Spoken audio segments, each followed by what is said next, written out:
Assalamu alaikum. Welcome to our YouTube channel, Dr. Sahab. Thank you very much for watching our channel.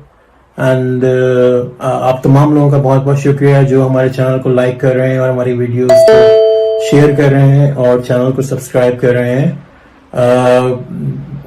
जैसा कि आप जानते हैं कि ये हम लोगों की musculoskeletal and connective tissue series चल रही है, जिसके बारे में हम पहले ही इन्फॉर्म कर चुके हैं आपको। और आज का टॉपिक हमारा सेप्टिक आर्थराइटिस के मुताबिक है। सेप्टिक आर्थराइटिस, जैसा कि नाम से जाहिर है कि सेप्सिस इज बेसिकली एक तरह की मेडिकल इमरजेंसी होती है, जिसके अंदर जो होता है बॉडी के जो ऑर्गन्स और तमाम ऑर्गन्स जो हैं आहिस्ता आहिस्ता शट होना शुरू हो जाते हैं। तो अगर आप लोगों ने इस चीज को रिकॉग्नाइज नहीं किया, मेडिकल इमरजेंसी और सेप्सिस को इनिशियल स्टेज के अंदर, तो ये बड़ी डेंजरस भी हो सकता है, क्योंकि it's basically A medical emergency. और अगर जनरली सेप्सिस के ऊपर बात करें तो डिफरेंट तरह की सेप्सिस हैं, मतलब कि हमारा टॉपिक तो सेप्टिक आर्थराइटिस है, लेकिन जस्ट सेप्सिस जो होती है वो भी होती है, और जिसके अंदर क्या होता है, इन्फेक्शन होता है, कोई बैक्टीरिया ब्लड के अंदर पहुंच के बॉडी के अंदर इन्फेक्शन कॉज कर देता है। और उस इन्फेक्शन की वजह से क्या होता है कि बास कंडीशन में एंटीबायोटिक भी यूज काम नहीं कर रही होती, क्योंकि वो सेप्सिस इतनी ज्यादा फैल जाती है। उसके अलावा न्यूट्रोपेनिक सेप्सिस होती है। इसके अंदर क्या होता है, बॉडी के जो सेल्स होते हैं वो जो होते हैं बिल्कुल ही जो सेल्स इन्फेक्शन के खिलाफ लड़ते हैं वो बहुत ज्यादा कम हो जाते हैं। ज्यादातर न्यूट्रोपेनिक सेप्सिस जो होती है ये उन लोगों के अंदर होती है जिनको कैंसर होता है, और उनको कैंसर की कोई कीमोथेरेपी के ऊपर या कैंसर ट्रीटमेंट उनका चल रहा होता है। और उसके बाद जो होती है एक सेप्टिक शॉक होता है। सेप्टिक शॉक के अंदर क्या होता है कि पेशेंट जो होता है अचानक सडनली जो होता है उसका ब्लड प्रेशर कम हो जाता है और पेशेंट शॉक में चला जाता है। शॉक में क्यों चला जाता है कि ब्लड प्रेशर कम होने की वजह से उसको जो है प्रॉपर उसके ऑर्गन्स को सप्लाई नहीं मिल रही होती ऑक्सीजन की सप्लाई जब नहीं मिलती ऑर्गन्स को, तो ऑर्गन जो होते हैं आहिस्ता आहिस्ता बंद होना शुरू हो जाते हैं और एक तरह से वो शट डाउन होना शुरू हो जाते हैं। तो एक तरह से मेडिकल इमरजेंसी है। इसको जो होता है बहुत जल्दी इमरजेंसी के अंदर ट्रीट करना होता है, और ये इसको जो होता है बहुत ज्यादा सीरियस तरह की कंडीशन होती है ये। तो इसको आप लोग किस तरह इसको नोटिस कर सकते हैं? तो अगर हम अपने टॉपिक के ऊपर आए सेप्टिक आर्थराइटिस, तो सेप्टिक आर्थराइटिस का मतलब ये है कि कोई जॉइंट की इन्फेक्शन है। ये is a serious type of joint infection, और इसको जितनी जल्दी मुमकिन हो सके इसको ट्रीट करना चाहिए। और अगर आप इसको ट्रीटमेंट नहीं करेंगे इसका जल्दी, तो ये बिल्कुल एक तरह से बहुत ज्यादा डेंजरस और जानलेवा भी हो सकती है बीमारी।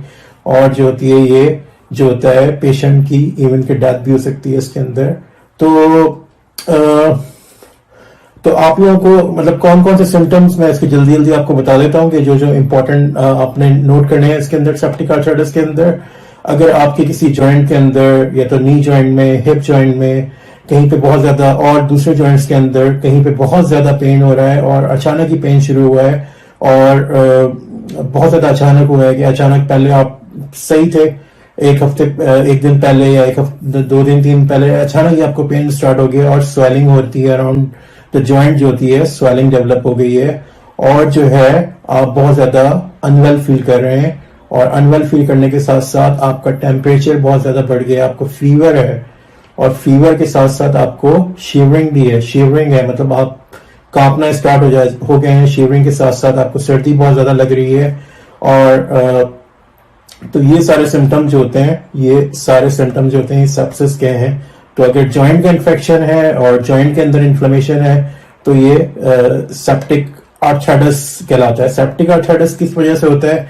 यूजुअली जो होता है आर्थराइटिस जो होता है इस वजह से होता है कि कोई भी बैक्टीरियल, पहले भी हम लोग इनिशियल इंट्रोडक्टरी वीडियो में डिस्कस कर चुके हैं कि ज्यादातर यही होता है इसके अंदर कि किसी को कोई इंजरी हुई हो या कोई ट्रॉमा हुआ हो या कोई इस तरह से एक्सीडेंट हुआ हो, तो उसकी वजह से, चोट लगने की वजह से क्या होता है कि ये किसी कोई बहुत ज्यादा कट लगा आपके हैंड पे या कहीं पे, या फिर कोई डॉग बाइट हो, मतलब किसी डॉग ने बाइट किया हो, तो उसमें ये होता है कि सेप्सिस के चांसेस ज्यादा हो जाते हैं। जब भी आपने देखा होगा कि ये प्रेफर करते हैं कि भाई टेटनस का इंजेक्शन लगवा लो, अगर टेटनस का इंजेक्शन लोग लगा लेते हैं जाके अगर कोई इस तरह की कंडीशन होती है, ताकि सेप्सिस से प्रिवेंट करने के लिए। और तो इसके अंदर ये होता है कि जो भी ऑर्गेनिज्म होता है वो आपके ब्लड स्ट्रीम में चला जाता है, और जब ब्लड स्ट्रीम में ऑर्गेनिज्म चला जाता है तो वो वहां जाके सेप्सिस कॉज कर देता है और सेप्टिक आर्थराइटिस को कॉज कर देता है वो जाके, अगर ये ब्लड के थ्रू स्प्रेड होता हुआ जॉइंट्स के अंदर पहुंच जाता है। और कौन कौन से पेशेंट को रिस्क होता है? रिस्क अगर रूमेटॉइड आर्थराइटिस है, हमारी आपने लास्ट वीडियो देखी हो तो रूमेटॉइड आर्थराइटिस के मुतालिक थी, उसके अंदर हमने ये डिस्कस किया था कि रूमेटॉइड आर्थराइटिस के क्या रीजन है, कौन सी ट्रीटमेंट लेनी चाहिए और क्यों होता है, किन पेशेंट में ज्यादा होता है। तो rheumatoid arthritis is one of the risk factor for septic arthritis. और अगर आपका इम्यून सिस्टम बहुत ज्यादा वीक है तो जब भी हो सकता है, और यू हैव आपको कोई रिसेंटली आपने कोई जॉइंट रिप्लेसमेंट कराया हो या कोई सर्जरी हुई हो, तो भी आपको बहुत ज्यादा केयरफुल होना चाहिए सेप्टिक आर्थराइटिस की वजह से। और ऐसे लोग जिनके अंदर आर्टिफिशियल जॉइंट होता है या फिर नी जॉइंट रिप्लेस हुए होते हैं, हिप जॉइंट रिप्लेस होते हैं, आर्टिफिशियल जॉइंट यूज कर रहे होते हैं, और ऐसे लोग जो कि मतलब ड्रग्स दे रहे होते हैं, ड्रग्स वो वाली ड्रग्स जो कि नहीं देनी चाहिए, इस तरह की ड्रग्स के ऊपर होते हैं, तो उनको भी ज्यादा होता है क्योंकि उनका इम्यून सिस्टम बहुत ज्यादा वीक होता है। और ये सेक्सुअली भी ट्रांसमिटेड इन्फेक्शन गोनोरिया जो होता है उसके थ्रू भी ये कॉज हो सकती है, सेप्टिक आर्थराइटिस जो होता है कॉज हो सकता है।